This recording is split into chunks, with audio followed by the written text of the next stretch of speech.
The ABC is reportedly set to start a legal challenge after last week's raids by the Australian Federal Police. It comes as Labor urges the coalition to commit to media freedom and explain why the AFP raided the national broadcaster and a News Corp journalist. It's a case that could test the Constitution's implied right of political communication. Following the Australian Federal Police's raid on their Sydney headquarters last week, the national broadcaster is now set to mount a court challenge. The Australian reports the ABC has retained Matt Collins QC, one of Australia's top media barristers, in a bid to fight for the return of information taken by AFP officers. They seized a small number of electronic files related to a series of 2017 stories known as the Afghan Files.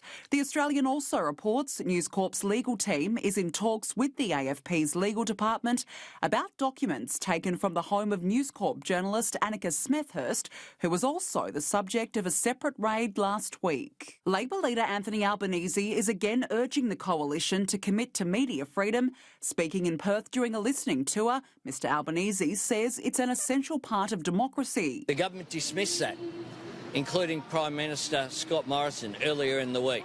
The government also needs to explain, though, why it is that we had these extensive raids. Crossbench Senator Rex Patrick says the AFP raids were largely unnecessary. The Centre Alliance senator is calling for constitutional changes to enshrine protections for the media and whistleblowers. Danica Di Giorgio, Sky News.